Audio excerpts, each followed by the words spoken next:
Let's jump in with the Dallas Mavericks and this 2-1 series lead that they hold. A 105-101 win yesterday on home court in Game 3 to take the lead in this series. P.J. Washington leading the charge. He's line one as to why this team is leading this series right now. Mac Engel, is P.J. Washington good enough to be the third option on a championship team? Have we crossed the plateau into that realm? No. I don't think he is, because I don't think he can create his own shot. He's a really good player, and clearly that trade has pushed this team to a place that hasn't been. In my mind, this is the best Mavericks team since the 2011 NBA championship team. But I don't know if he's consistent enough to be a reliable third scorer the way you need. He's really good, and I think he's good enough to get them there. I still don't think they're quite deep enough, even with him doing what he did in Game 3, to count on him to be able to do that time and time again, and that's what you need. So that's interesting. Sean Bass, do you put this team ahead of the 2022 team that went to the West Final like Mac just did? Do you think this team is better than that Luka Doncic, Jalen Brunson squad? I think they're more balanced. I think they play better overall perimeter defense, and P.J. Washington is a big part of that. But to echo Mac's point, he's a good scorer on a given night, but you can't expect him night in, night out to hit from the perimeter. We've seen that since he's been a Maverick since the trade. And as far as the depth goes, it's great to have Gafford. It's great to have Lively.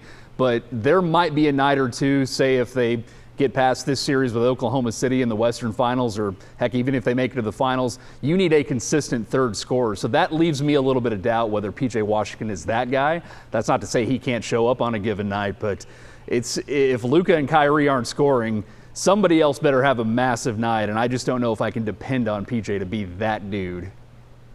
Jonah, how about for you? You know, I was thinking the other day that who cares if you have a third option when you have Luka Doncic and Kyrie Irving? And this is a total hedge on your question, Mike.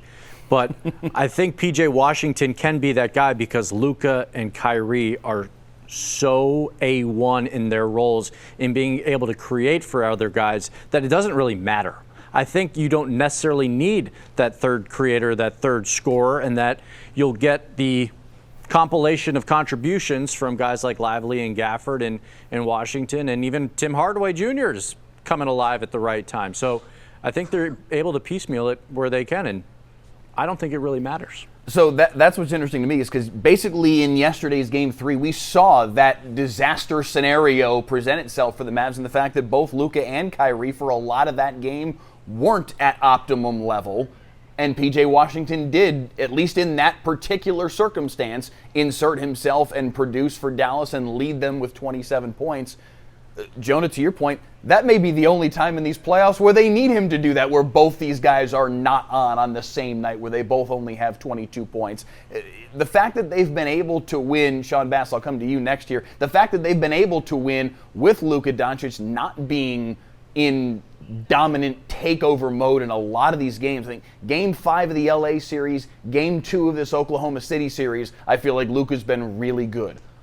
Other than that, in the playoffs, he's been good to sometimes not very good, and yet here they are still in the second round with a 2-1 series lead. Well, we're talking about a guy who's got a sprained knee. He's been dealing with that for a few weeks now. It feels like he dings up his ankle. He catches himself on the floor with his teeth earlier in this series. I mean, this guy is banged up, and the fact that he's willing himself to play at the level he's playing against the 1 seed in the Western Conference, I think that he deserves a lot of credit. Kyrie is a vet that, you know, other than Game 1 where he was turning the ball over in the first quarter, I think he's pretty reliable.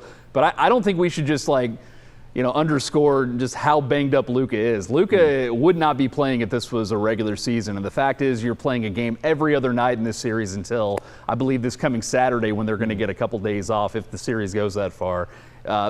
Luka has been fantastic. And it's not just, obviously, you would want to see him hitting threes, but the fact that he can get to where he wants on the court against Lou Dort, and the mid-range game is obviously a scoring opportunity for him. It's also his ability to pass the ball out of the post, which I think is a big factor in this series against an inexperienced OKC team.